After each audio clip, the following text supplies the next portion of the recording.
I never thought the person I trusted most would be the one to betray me. But he did.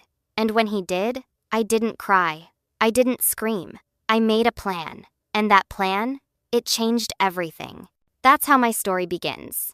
With shock, with heartbreak, and with a secret that would later shake his world to its core. But before I tell you how it all unfolded, let me ask you something. What would you do if the person you loved the most, the person you thought would stand by you forever, turned out to be living a lie? Would you forgive? Would you walk away? Or would you take matters into your own hands? This is not just a story about betrayal. It's about strength. It's about refusing to let someone else's lies define who I am. And yes, it's about revenge.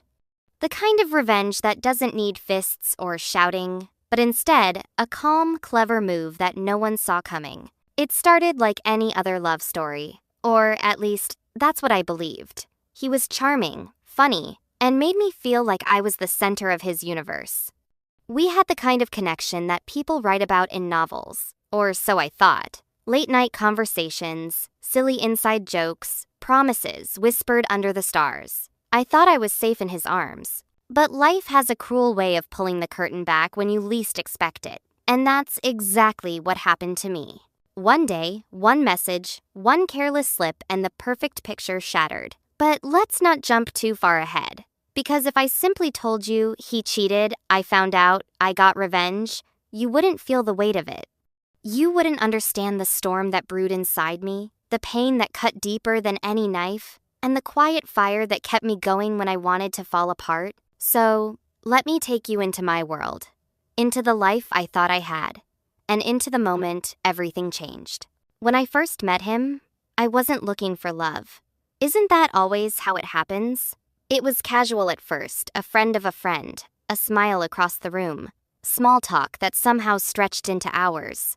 And slowly, like a puzzle coming together, our lives fit side by side. He knew exactly what to say to make me feel seen. He remembered little details, the way I liked my coffee, the song I hummed absent-mindedly when I cooked, the books stacked on my nightstand. With him, I felt like I mattered, so I let my guard down. Looking back now, maybe that was my first mistake. Because when you trust someone completely, you don't notice the shadows creeping in.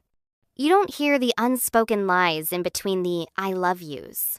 You don't question the late replies, the sudden excuses, the moments where his eyes drifted away just a second too long. Not at first. At first, I thought it was all in my head. But deep down, something inside me whispered that the story wasn't as perfect as it seemed. Have you ever had that gut feeling? The one that tugs at you in the quiet hours of the night? That voice that says, something isn't right. I ignored it. For weeks. Maybe months. Why? Because I loved him. Because I didn't want to believe it. Because facing the truth felt scarier than living in the lie. But truth has a way of clawing its way out, no matter how hard you try to bury it. And the day it came out for me, it hit like a storm. Now, here's the part you'll want to lean in for. Because betrayal, no matter how common it might be in this world, always feels personal. It feels like your own private war. And in that war, you either collapse or you rise. When I discovered his secret, I felt the ground vanish under me. Imagine standing on a bridge, believing it's solid, only to find out it's crumbling while you're still walking. That was me. But instead of falling, I caught myself. And that's when something inside me shifted. The tears that should have fallen dried up. The heartbreak that should have crushed me hardened into determination. My pain transformed into something else entirely: clarity. I saw him for who he really was, and I knew, from that moment forward, that I wasn't just going to walk away quietly. No. He had chosen to play with my heart, my trust, my love, and he was going to learn exactly what happens when you underestimate the wrong person. But let me be clear, I wasn't looking for chaos. I wasn't looking to scream, to fight, to humiliate him in some childish way. No, my plan was different, quiet, surgical.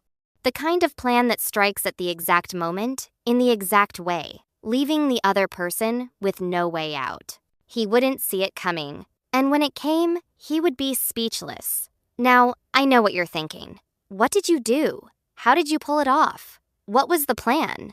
patience. We'll get there. But before I unfold the steps of my secret, before I reveal how the trap was set, and how he walked straight into it, you need to understand the layers, the emotions, the moments that led up to it. Because this isn't just about revenge, it's about a journey. From love to betrayal, from heartbreak to strength, from silence to action. And trust me, every twist matters. So let me leave you with this before we move deeper into the story. He thought he could betray me and walk away untouched. He thought I would cry, beg, maybe forgive, like nothing ever happened. But he forgot something. He forgot that when you betray someone who gave you nothing but loyalty, you awaken a side of them you never expected. And that side of me was ready. Ready to outsmart him, ready to expose him, ready to make sure he would never forget the day he underestimated me. This is not just my story. This is a story for anyone who's ever been lied to, used, or taken for granted. It's for the hearts that were broken but still kept beating. It's for the souls that rose stronger after betrayal. Because in the end, betrayal doesn't define you. Your response does. And my response? Well, it left him speechless. Before the storm, there was sunshine.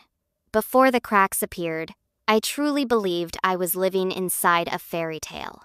That's the truth. My life before the betrayal wasn't just good, it was beautiful. Or at least, it looked that way. I remember the first months with him so clearly. Every moment felt like magic, like something out of a story I didn't deserve, but was blessed enough to stumble into. He wasn't just my boyfriend. He became my best friend, my confidant, my safe place in a world that often felt loud and unforgiving. With him, laughter came easily. Smiles were effortless. Nights didn't feel lonely anymore, and mornings had a reason to feel brighter. For the first time in a long time, I didn't feel like I was carrying the weight of the world alone. We had our little traditions. That's what made it special. He would call me every night before bed, no matter how tired he was. Sometimes the calls were short, just a few minutes to say goodnight, I love you. But they mattered. They made me feel chosen, like no matter what, I was on his mind. On Sundays, we had this ritual. We'd go for long drives with no destination. Just music playing softly in the background, windows down, the world passing us by. He'd hold my hand on the gear shift, and sometimes he'd glance at me when he thought I wasn't looking. That look, it melted me every single time. And it wasn't only the big gestures. It was the small, ordinary moments that felt extraordinary with him. Cooking together in my tiny kitchen. Grocery shopping late at night, turning the aisles into our own playground. Sitting in silence, but still feeling connected, like our souls understood each other without needing words. That was us. At least, that's who I thought we were. He wasn't perfect, but then again, who is? He had flaws, impatience when stuck in traffic, forgetting to text back quickly when he was busy, sometimes making promises he couldn't fully keep. But I never minded. Love isn't about perfection, right? It's about acceptance. And I accepted him. All of him. In my eyes, his flaws were just brushstrokes on a painting that I adored.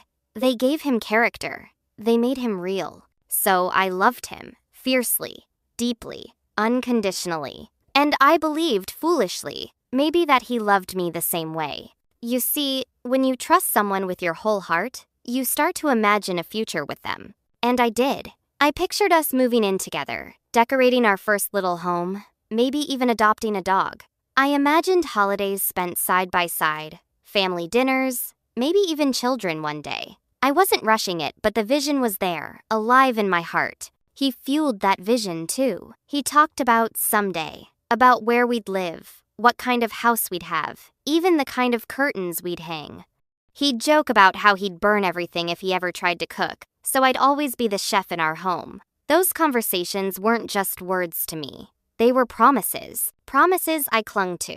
Promises I believed. I wasn't the only one invested, either, or so it seemed. My family adored him. My friends would often say, "You're glowing. You're happier than we've ever seen you." And I was. With him by my side, I felt unstoppable. He met my parents, shared stories at our dinner table, made them laugh.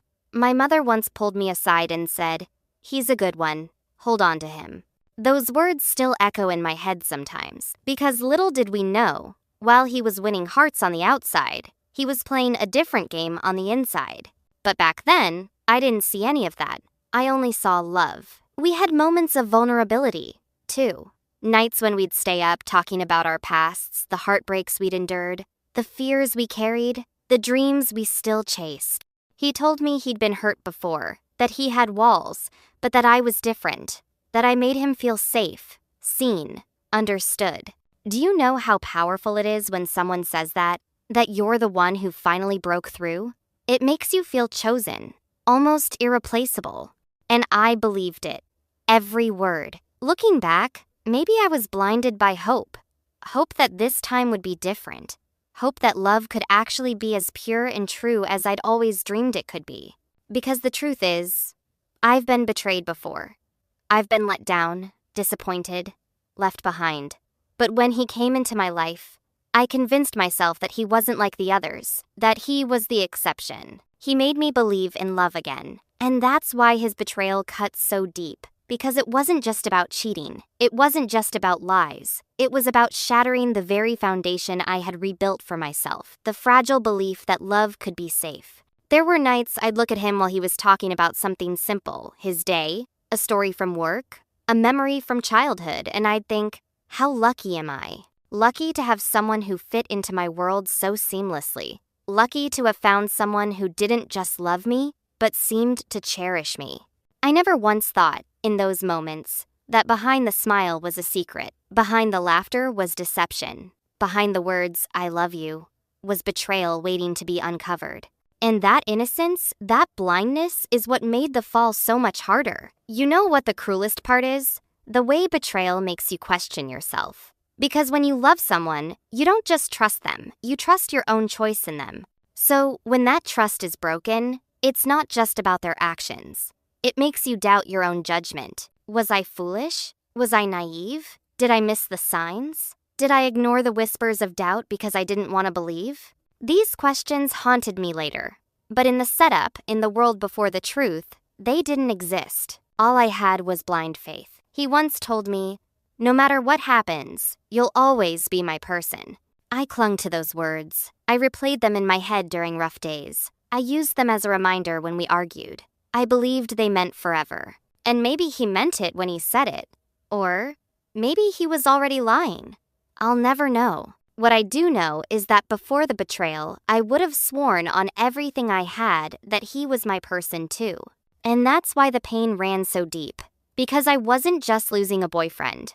I was losing a best friend, a partner, a future I had already pictured so vividly in my mind. So yes, before the storm, there was sunshine.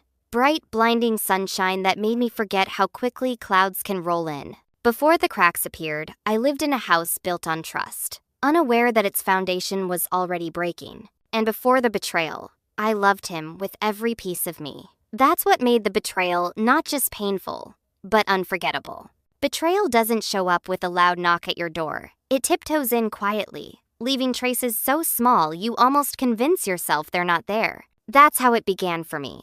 Not with an explosion, not with undeniable proof, but with whispers, little red flags that flickered like candle flames in the dark. At first, I ignored them.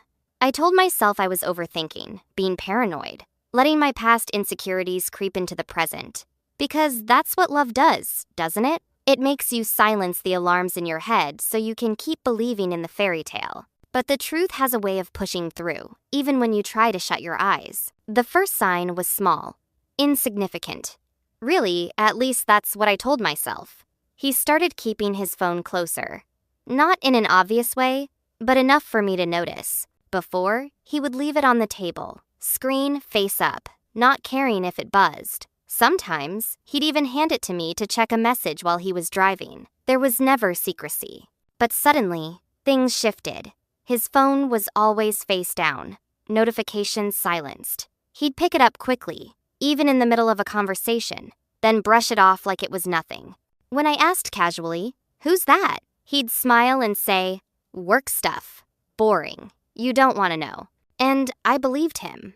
At least, I wanted to. Then came the late nights. He had always been busy, work deadlines, projects, last-minute meetings. That was normal. But these nights felt different. "Don't wait up," he'd say, kissing my forehead before leaving. "I'll probably be late." At first, I didn't question it.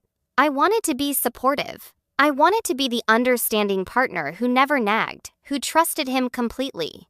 But when the late nights turned into every night, when excuses piled on top of each other, when his voice sounded a little too rehearsed, the unease grew. Still, I pushed it down. He loves me, I reminded myself. Stop being insecure. Another red flag came in the form of distance, subtle but sharp.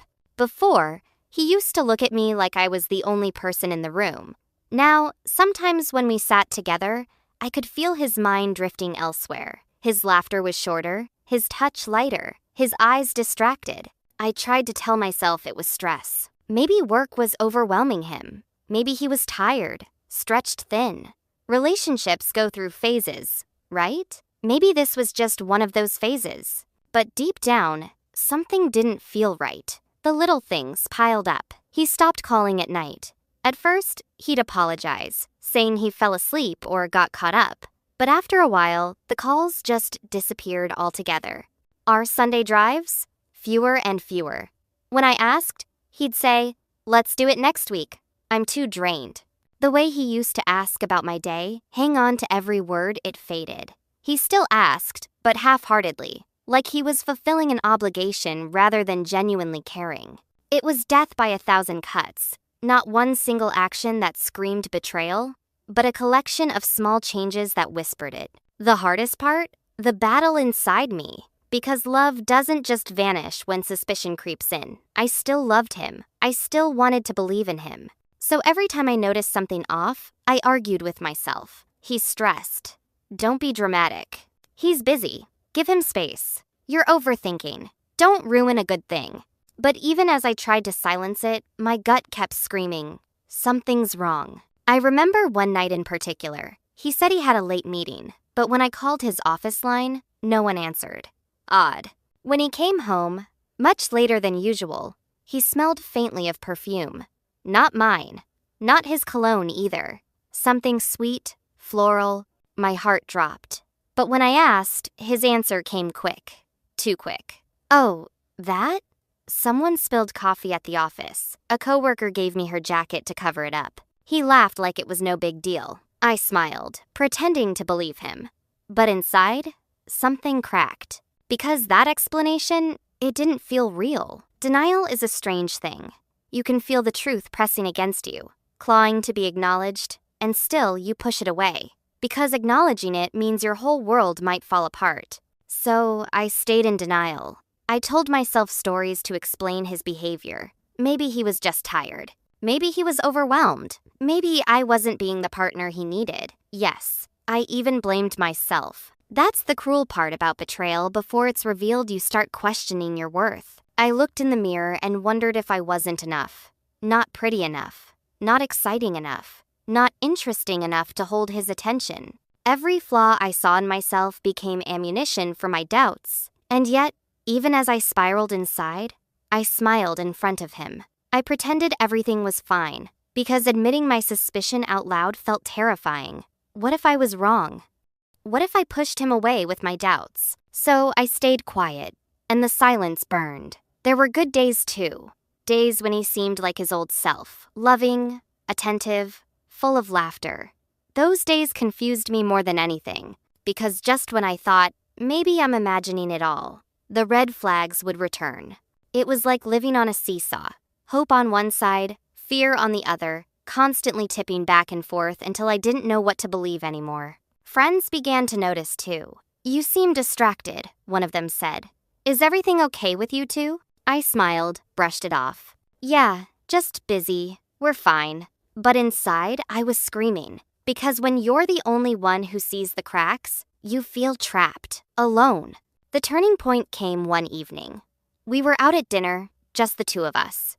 He was on his phone more than usual, smiling at something on the screen. "Who's that?" I asked playfully, trying to keep my voice light. "Just a friend," he said, sliding his phone away. But the look in his eyes, it wasn't casual.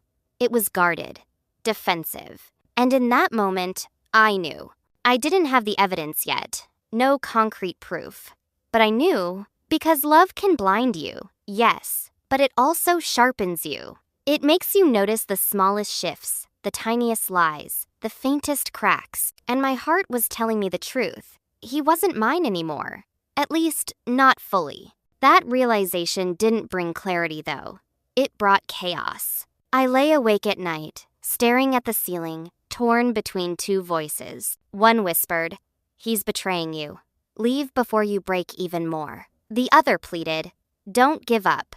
Don't throw away everything you've built." And so I stayed, because sometimes it's easier to cling to a lie than face the truth. But deep down, I knew the storm was coming. And when it hit, it would change everything. There's a moment in every betrayal where the truth finally steps out of the shadows. And when it does, it doesn't whisper. It roars. That roar came into my life on an ordinary Tuesday evening. Nothing special about the day. The sun had set, the streets were quiet, and I had no idea my world was about to break wide open. It started with a phone call. He had told me he was working late again. Another endless project, as he called it. I believed him at least. I wanted to. But that gut feeling I'd been trying so hard to ignore, it wouldn't let me rest. So when his phone buzzed on the counter, he had left it at my place by accident. I froze. He never left his phone behind. Never. For a moment, I just stared at it. My hands trembling. My heart pounded so loudly I thought it might give me away, even though no one was in the room. I knew I shouldn't look. I told myself, trust him. Don't cross this line. But another voice inside me whispered, what if the truth is hiding in there? What if this is the moment you finally see it for yourself? With shaking fingers, I picked it up. The lock screen lit up with a message. A name I didn't recognize.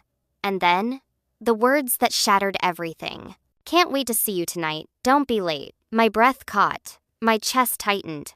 I read the message again and again, hoping it would change. Hoping it wasn't what it so clearly was. But there it was, in black and white. Not a coworker, not a client, not some innocent explanation. No, this was something else. Something I wasn't ready to face. I scrolled, unable to stop myself, even as tears blurred my vision.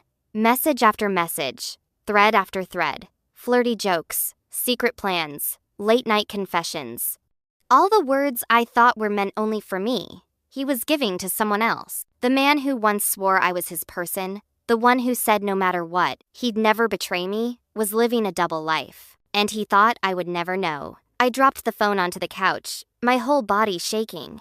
My mind raced with 1,000 questions. How long had this been going on? Who was she? Why wasn't I enough? The room spun around me. I couldn't breathe. I wanted to scream, to run, to collapse, but I did none of those things. Instead, I sat there in silence, the truth echoing inside me louder than any noise.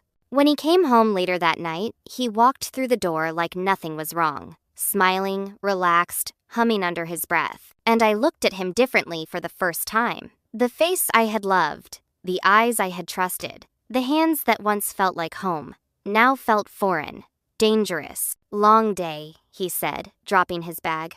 I'm exhausted. I forced a smile, my throat dry. Yeah? Busy meeting? Yeah, he replied too quickly, not meeting my eyes. Lots of work. You know how it is. I studied him carefully, every word, every gesture. And for the first time, I didn't just hear what he was saying. I heard the lies underneath. I wanted to confront him right then, to throw the phone in his face, demand answers, scream until the walls shook. But something stopped me. Maybe it was shock. Maybe it was fear. Or maybe it was the sudden clarity that screaming wouldn't give me what I wanted. I didn't just want an argument. I wanted the truth. And to get it, I needed to be patient. The next few days were torture. I carried the weight of his betrayal like a secret poison in my chest. I smiled when he was around, laughed at his jokes, even kissed him goodnight while inside. My heart was breaking into pieces. At night, when he fell asleep beside me, I stared at the ceiling, tears slipping silently down my face. I asked myself why I wasn't enough, why someone I gave everything to could give me so little in return. But beneath the heartbreak, a different fire was starting to burn. Not just sadness, not just pain, anger. One evening, I decided I couldn't take it anymore. I needed to hear him say it. I needed to watch his face when the truth was no longer hidden. So, I waited. I waited until we were sitting across from each other at dinner, the candlelight soft between us. He was talking about something mundane, work again. Of course, when I leaned forward, my voice steady but sharp. Who is she? His fork froze halfway to his mouth. What? You heard me, I said, locking eyes with him. Who is she? For a moment, silence hung heavy between us. His eyes darted away. His jaw tightened, and then he laughed nervously. Babe, what are you talking about? There's no one else. But his voice cracked. And that was all the confirmation I needed. The confrontation spilled out from there. My words sharp, his excuses flimsy. I saw the messages, I finally said. My voice broke, but my eyes didn't. Don't you dare lie to me. His face drained of color. For a moment, he looked like a man caught in the middle of a fire with no way out. Then he sighed, rubbed his forehead, and whispered, "It's not what you think." But it was. It was exactly what I thought. The pain in that moment was indescribable. It wasn't just anger at his betrayal. It was grief for the love I had lost, for the trust that could never be rebuilt, for the version of myself that had believed in him so completely. I felt like I was standing on broken glass, every breath cutting deeper, every second reminding me of the life I thought I had and the reality I was now facing. And yet, even in that moment of heartbreak, I didn't cry. Not in front of him, because as much as he had broken me, I refused to let him see me fall apart. Instead, I sat back, my voice calm but cold. "You'll regret this," I said. "I promise you. You will regret underestimating me." His eyes widened, confusion flickering across his face. "What's that supposed to mean?" he asked. I didn't answer. I just smiled a small, secret smile that even I didn't fully understand yet. Because I didn't know how. I didn't know when. But I knew this wasn't the end of the story. Not for me. Not for him. This was just the beginning. And as he sat there fumbling for words, trying to explain the unexplainable, I realized something. The power wasn't in his hands anymore. It was in mine. The truth was out. The betrayal was clear. But what came next, that was something he would never see coming. When someone breaks your trust, the first instinct is chaos. Shout, throw things, beg for answers. I felt all of that, but beneath the noise was something quieter, sharper, a plan. After the shock faded and the anger settled into a steady burn, I realized something important. Revenge isn't about matching pain for pain. That's messy. It's not about spectacle or making a scene. The kind that matters is the one that fits you calm, precise, and impossible to ignore. So I began to think like a strategist, not out of cruelty, but out of necessity. If he could be secretive, so could I. If he played games, I'd change the rules. If he believed he could get away with lies, I'd build a world in which he couldn't. Step 1. Gather facts. I wasn't going to rely on emotion alone. I needed evidence, patterns, and a clear picture of how deep this went. That meant becoming quiet, patient, invisible, even in our shared space. I started paying attention to details. I'd once missed times he left, who he called, the little habits that hid in the corners of his day. I reviewed everything I could. Messages, social posts, places he claimed to be. Not to invade him out of spite, but to understand the truth fully. I wanted to know whether this was a momentary lapse or a long-running deception. Understanding that would shape how I moved. Step 2. Protect myself. Before I could act, I had to make sure I wouldn't get hurt worse. Practical things, changing passwords, securing my own accounts, making copies of any evidence I might need later. Emotional things too, talking to a trusted friend, rehearsing conversations, and reminding myself that whatever I did next wasn't for revenge's sake alone, but for my dignity. Because one thing was clear. I wasn't going to be the hapless victim in his story. I'd write the next chapter. Step 3. Design the plan like a trap, not a trapdoor. I wanted something that unfolded slowly, where each move led to the next, building momentum until there was no way for him to escape the truth.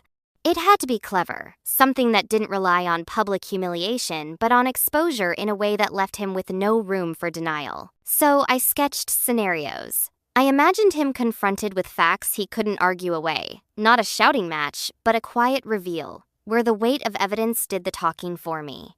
I wanted him to feel the sting of being exposed, not so I could gloat, but so he'd recognize the consequences of his choices. Step 4. Use what he loved against him. He had arrogance in his trust that I'd never see through. He loved to appear in control. He liked people to think he was successful, admired, in demand.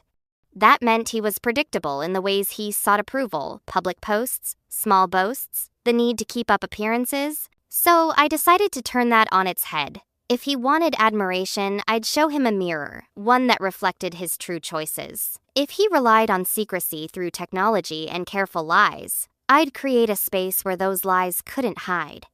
Not by hacking or cruelty, but by orchestrating circumstances that revealed the truth naturally, slowly, and undeniably. Step 5. Recruit allies without revealing my hand. I didn't need to tell everyone what I planned, but I did need a few people I trusted, friends who could help gather verifiable details, who could be witnesses if needed, who could act naturally in front of him, so nothing seemed staged. I was careful. I told them only what they needed to know. I asked them to simply observe, to keep eyes open for patterns, to note times, dates, reactions. Their perspective would be invaluable, not because I wanted to create a crowd, but because truth, seen by others, becomes harder to twist. Step 6. Patience. This was not something to rush. In the heat of the moment, people make mistakes. I needed him to keep underestimating me. So, I let him. I smiled. I played my role of the loving partner while the plan took shape. That dual life felt strange, performing tenderness while my mind plotted each move, but it was necessary. Every time he relaxed, every time he let his guard down, I took note. Every inconsistency was a thread I pulled. I wasn't cruel, I was focused. And focus, more than rage, would win this. I imagined how the final scene would look. It wouldn't be a spectacle. It would be quiet, exact, and public enough that denial would be futile. Maybe a dinner with people who mattered to him. Maybe a message thread laid out in front of someone he respected. Maybe a sequence of small exposures that together formed an undeniable pattern. I rehearsed the timing in my head. I thought about the best place to show him the truth so that his reaction would be natural. I pictured him searching for excuses and finding none. I wanted him to realize, in a moment of stillness, that he had lost the control he so loved. But I didn't want to humiliate him publicly to satisfy anger. The goal was justice for me, restoration of dignity, not cruel revenge. I wanted him to understand what his choices cost him, the trust he once had, the respect of people who believed in him, the life he had taken for granted. And most importantly, I wanted to reclaim my own power. Any plan has consequences, and I planned for them. I thought about the conversations after the reveal, family, friends, the people whose support I valued. I prepared what I would say when they asked why I acted as I did. I prepared for silence, for awkwardness, for people picking sides. But I also prepared for the freedom that would come after, for the moment when I could walk away knowing I had not been passive, knowing I had chosen my future on my terms. There was one rule I set for myself: never stoop to the level of the betrayal. No lies, no ambushes that put anyone in danger, no revenge that would turn me into something I wouldn't recognize in the mirror. I wanted the plan to reveal truth, not spread more hurt. That line kept me steady. It kept me from acting from a place of pure hurt. It turned my strategy into something calmer, clearer, stronger. So I waited. I watched. I gathered. I built the slow machine of truth. And as the pieces fell into place, the weight of it all shifted from raw pain to cool determination. The betrayal that had once felt like a tidal wave threatening to drown me now felt like fuel. Fuel for a finale he would never see coming. I had the plan. The pieces were in place. The next step was execution, deliberate, exact, and unavoidable. But before I moved, I wanted to be sure. Would he crumble? Would he try to fight? Or would he simply stand there, stunned, as the life he thought was comfortable unraveled? Those questions followed me like shadows. And when the moment came to strike, when the first move was made, everything changed. Plans look neat on paper, execution reveals character. When the time came to move, a quiet descended over me. I did not feel frantic, I felt clear. The plan I had built in the days after the discovery was ready, and now it needed careful action. No shouting, no messy drama, just method and purpose. Step 1 was setting the scene. I chose a dinner that would seem ordinary to him. The same cozy restaurant, the same table by the window, a few familiar faces. I invited 2 friends who knew us both and who would react honestly. To everyone else, it looked like a comfortable evening. To me, every seat, every arrival, every small detail had a role. Step 2, listen and gather. He loved to be the center of attention, to tell stories and shape how others saw him.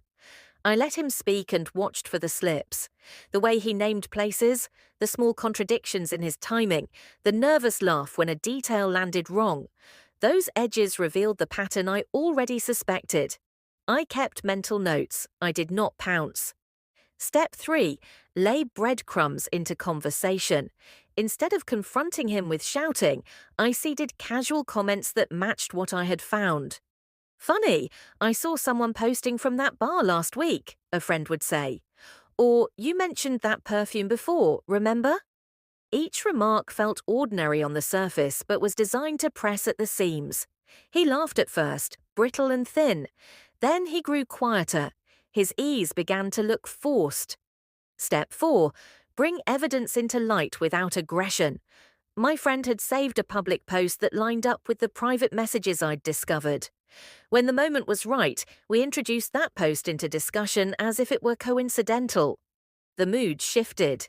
He tried to redirect, to charm his way out. His charm slipped. He misremembered small facts. The accumulation of tiny mismatches tightened the loop around his explanations. Step 5, let defenses falter. Liars rely on momentum and distraction. When you remove both, they flounder. He doubled down on excuses that did not align. I watched him scramble, not with anger, but with the hollow panic of someone losing a script. That sight hit me hard. Grief threaded with a steady, white-hot resolve. Step 6, a quiet confrontation. I asked to speak to him privately. We walked outside into the night, away from the table and the other voices. There, I showed him select messages and public clues. I did not read everything aloud. I chose lines that revealed the pattern clearly. I spoke plainly, letting the facts sit between us. His face moved through shock, flustered denial, then a thin acquiescence. He tried to explain. His explanations clattered and fell. Emotion came in waves. There were moments when tears tempted me, and moments when I felt a fierce surge of righteous anger. I breathed through each one. Staying composed was not coldness, it was strategy. It allowed the truth room to settle without me destroying the possibility of clarity. Step 7, secure proof and witnesses. I saved screenshots, timestamps, and public posts. I told 2 trusted friends what had happened so there would be witnesses who could confirm the timeline if necessary. This was not about making enemies. It was about protecting myself from later manipulation. Documentation is not drama, it is armor. Step 8, tell those who needed to know. I informed a few close family members and friends privately, presenting the facts calmly. I refused to gossip. I refused to weaponize shame. Instead, I sought the truth to be seen by people whose opinions mattered and who could support me. Their reactions ranged from stunned to sorrowful, but the presence of witnesses made it harder for his version to stand unchallenged. Step 9, stay measured as consequences unfolded. He attempted damage control, apologies, frantic texts, promises. But the calm architecture of my actions left him without his usual escape routes. He had relied on confusion to muddy the waters. I had chosen clarity. People are persuasive in crowds and messy when forced to be precise. That precision was my ally. There were sharp moments of emotional intensity. The hush when a saved post matched a private message. The staccato of forks on plates when people realized what they had been hearing. The small private victory of refusing to be reduced to a sobbing caricature. For a long minute he could not find words. He was unmoored, speechless in a way his performance never permitted. I walked away before chaos could take over. I did not stay to watch a dramatic collapse. That was deliberate. I wanted dignity to be what remained, not spectacle. Walking out felt like reclaiming the parts of my life he had tried to hide in the shadows. After the reveal, practical things mattered too. Changing shared passwords, separating financial ties, and making arrangements for my own safety and stability. I met with a lawyer to learn what protections existed, not to escalate, but to be prepared. Friends helped me remove traces of him from the spaces we shared, box by box. Those small acts were rituals of reclamation. Nights were the hardest. Quiet amplified doubt at first. Yet with each morning, my footing returned. Messages came, expressions of concern, offers to help, small acts of kindness. A meal left at my door, a late-night text checking in, an unexpected call from someone who remembered the best parts of me. These things softened the raw edge. Support turned shock into something bearable. Execution was not about spectacle. It was about exposure and dignity. It was about making the truth visible in a way that could not be shrugged off. That quiet strategy is what caught him off guard. He had counted on drama to save him. Instead, he met calm facts and a composed witness. He underestimated the power of deliberate action. By the time the immediate shock faded, the landscape had changed. He was smaller in the echo of what he had been. I was left with clarity and the fierce freedom of moving forward unbound by someone else's lies. In the weeks that followed, he oscillated between apologies and silence. He tried to patch the pieces with words that sounded rehearsed. People who once admired him asked questions. Some friendships cooled. But most importantly, I learned how resilient I was. The plan did not seek revenge for the thrill of victory. It was a reclaiming of agency. In that reclaiming, I found unexpected strength and peace and clarity. Some moments feel small as they begin and enormous by the time they end. This was one of those moments.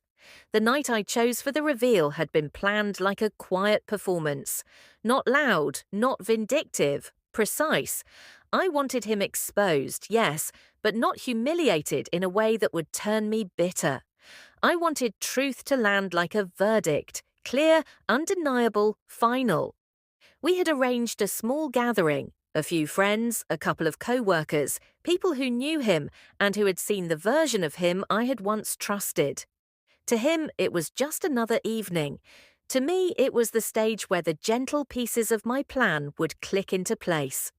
Everything began ordinary: laughter, clinking glasses, trivial talk about work and weekend plans. He moved through the room like a man used to applause, comfortable in the skin of the person he'd performed for. I watched him and felt nothing like the person I'd loved. Instead, I felt a patient calm that surprised me. I was ready.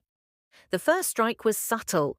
A friend, the one who had kept a public post aligned with private messages, casually mentioned a new bar opening in town. He described a photo he'd seen, the date stamped beneath it, how the nights had been noisy with new people and careless captions. The comment was thrown out like small talk, but my eyes were locked on him. He laughed at first, the reflex of a man who believed his story still safe. Then the second piece dropped. Someone else brought up a group chat where a name had popped up in a joking thread. Another guest pulled out their phone under the table, nonchalant, and scrolled until a post appeared. No theatrics. The post was plain: a smiling photo, a location tag, a date that matched the late nights he'd claimed were work. The air shifted. He tried to steer the conversation. He offered a joke, a quick deflection, a compliment to someone else at the table. But the posts and the offhand comments were stitched together, forming a seam he could not easily stitch back. Each new fact landed like a stone in a pond, the ripples widening until his excuses were drowned. I didn't shout. I didn't cry. I let the room speak for me. Watching him shrink under the weight of his own inconsistency was both awful and necessary. The man who once commanded the room, who used charm like currency, began to lose it. Words failed him. His smiles became smaller, mechanical. He searched for humor and found only silence. It was as if the script he'd been reciting for so long had been ripped from his hands. There was a moment, small, precise, when everything turned. Someone read a message aloud, not maliciously but blunt, the sort of truth that cannot be spun. The words were ordinary, tender, intimate. They were also not meant for us. We listened. He watched his life rearrange before his eyes. Panic flickered over his face. He reached for the familiar playbook: charm, confession, minimize. "It was a mistake," he started, voice thin. "We didn't." But the facts had already built a structure around him. They were not a single stone. They were an architected wall. And walls don't collapse from one apology. That's when his hand trembled. That's when someone who'd once looked at me like I was home looked at me like a stranger. For the first time since this began, his eyes filled with the realization that there were consequences he hadn't calculated. Not consequences of blame, but consequences of being seen. I felt a flood of things. Grief for the life that unstitched under my feet, a cold satisfaction that truth had been coaxed into daylight, and a steady, fierce clarity. This had not been about revenge for me alone. It had been about ending the private theatre of lies with dignity and evidence. He tried to bargain. He tried to rewrite sentences with hurried apologies and rehearsed regrets. But apologies that aren't paired with truth sound like paper thrown into wind. They slid off. People around us exchanged looks, confusion, sorrow, a dawning comprehension that someone they'd admired had been living two lives. And then the silence settled, heavy, real. No more words, no more performance. Him, speechless in the middle of the room, while the truth sat between us like an undeniable guest. The emptiness where his charm used to be felt loud. I remember thinking how oddly small he looked, how the mask had become flimsy talk and hollow gestures. When he finally spoke, it was not with defiance but with plea. "Please," he said, "let me explain." It was almost pathetic, and maybe that's what hurt most. Because once I had believed the explanations, once they had been my comfort. But now those explanations sounded like doors he was slamming behind him, trying to retreat into the lie. I knew better. I had seen the messages. I had watched the pattern. The truth was not a single wound to be soothed. It was a trail. That's when I stood, not to make a spectacle, but because the moment demanded presence. I addressed the room quietly. I spoke simply, clearly. I explained nothing that was invasive, just facts, dates, public posts, messages that aligned. I didn't paint him as a villain to everyone. I presented him as a man whose choices had consequences. Some people looked stunned, some hurt, some angry. Not everyone would choose the same side, and that was okay. What mattered was the truth being seen. His face emptied of color. For a heartbeat, he seemed to be searching for a face in the crowd that would save him, a friend who might vouch, a colleague who might deny the evidence. There was no savior. The room's attention had shifted away from him and onto reality. That was the end of his comfort. As people slowly drifted into whispered conversations, as the murmur grew like waves, he stood frozen, speechless, exposed, stripped of the grace he had once wielded easily. The man who had made promises at my bedside, who had held me on bad nights and said always, now found himself alone in the consequence of his choices. I could have unleashed a sharper blow, calling out names, dragging in every private message. But I didn't. The point had been made. I left space for people to form their own judgments. I refused to become a spectacle of cruelty. That restraint felt like a victory in itself. Leaving the room felt surreal. People looked at me with new eyes. Some offered hugs, others avoided my gaze. He followed, stumbling with his apologies, but I didn't turn back to hear them. My steps were steady. The city air felt clean on my face, like the first deep breath after a long descent. I understood the cost of what we had both lost, but I also felt the unbinding of something that had held me small for too long. When I walked away, he stood there, the hum of the room closing like a lid, speechless. The plan had worked. The truth had landed where it needed to. And for the first time since the discovery, I felt an odd kind of peace. Not because he had suffered, but because justice had aligned with dignity. That night, as the city lights blinked and the world continued unaware of small, private reckonings, I realized something else. Exposure had freed me in a way nothing else could.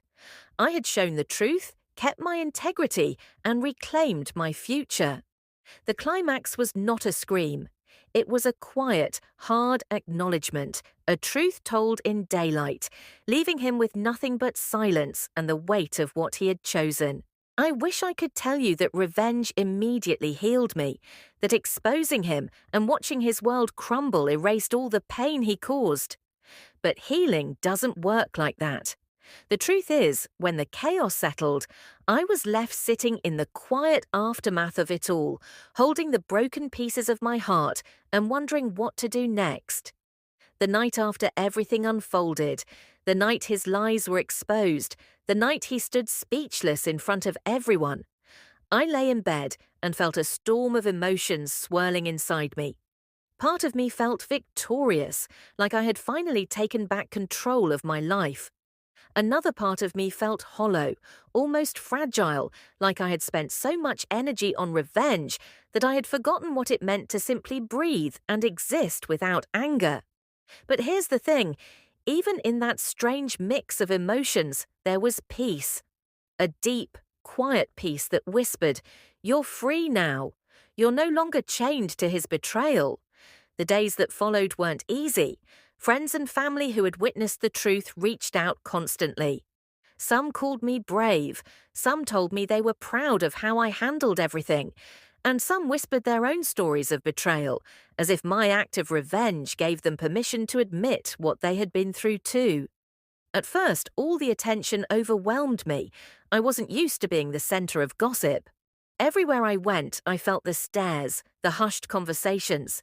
I knew what people were saying. That's her. That's the one who exposed him. Did you hear how she did it?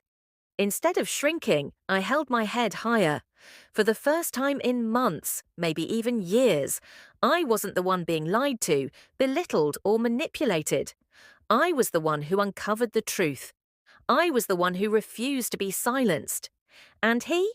He disappeared into the shadows. His friends avoided him. His family was ashamed. His co-workers knew the truth, and his reputation was gone. He became the man people pointed at with pity and shook their heads over. The once confident, arrogant partner I thought I loved was reduced to nothing more than a cautionary tale. But my story didn't end with his downfall. No, my real journey began afterward, when I had to rebuild myself from the ashes of betrayal. I started small. I focused on little acts of self-care, like making my favorite breakfast without worrying if he would complain about the smell. I wore the clothes I loved, not the ones he preferred. I filled my home with laughter again, sometimes from friends, sometimes just from me dancing alone in the living room to songs I hadn't dared to play when he was around. Slowly, I began to recognize the woman in the mirror again. Not the one who was constantly second-guessing herself, constantly walking on eggshells, constantly worried she wasn't enough. Number. This was the woman who had fought back, the woman who refused to stay broken. And let me tell you something, it was liberating. Of course, there were days when bitterness threatened to take over, days when I thought about all the years I wasted on him, all the energy I poured into a relationship that was built on lies. There were mornings I woke up angry, wishing I could go back in time and stop myself from ever meeting him. But then I realized something. Bitterness only keeps you tied to the person who hurt you. And I didn't fight this hard, didn't go through all that pain, just to let him live rent-free in my heart. So I chose to let go. Not for him, he didn't deserve my forgiveness. I let go for me, because I deserved freedom. I deserved to build a future that wasn't chained to betrayal. As weeks turned into months, I discovered something even more powerful than revenge: the ability to live well without him. I traveled, I tried new hobbies, I met people who saw me for who I was, not for who they could use me to be. Every step I took away from him, I grew stronger. And while he tried to crawl back into my life, sending desperate messages, begging for forgiveness, trying to play the victim, it was too late. I didn't even respond. Silence was my final answer. Silence was my final victory. Because the loudest revenge is not screaming, not even exposing someone. The loudest revenge is moving on, thriving, and showing them that they never had the power to destroy you completely. Looking back, I sometimes wonder if I would do it all the same way again. The revenge, the plan, the exposure, it was dramatic, yes, but it also gave me closure. It gave me the strength I didn't think I had. But here's the truth I want anyone listening to take away. Betrayal doesn't define you, it doesn't make you weak, and it doesn't mean you were unworthy of love. Betrayal reveals the true character of the person who wronged you, not yours. I learned that trust is a gift, and not everyone deserves it. I learned that sometimes the people we think will protect us are the ones who hurt us the most. But I also learned that we are stronger than the pain they cause. Most of all, I learned this: revenge may bring satisfaction, but healing brings peace, and peace is worth more than any act of retaliation. Now, as I share my story, I don't do it to glorify revenge. I do it to show that no matter how broken you feel, no matter how deep the betrayal cuts, you can rise again. Today, I live a life filled with honesty, with boundaries, with respect. I live a life where I am no longer afraid of betrayal because I know my worth. And I know I will never again allow someone to make me question it. Yes, he cheated. Yes, he betrayed me. But in the end, his actions did not destroy me. They transformed me. They pushed me to become stronger, wiser, and braver than I ever imagined. So if you're listening to this right now, wondering if you'll ever recover from your own betrayal, let me tell you, you will. It might not feel like it today. It might feel like the pain will never end.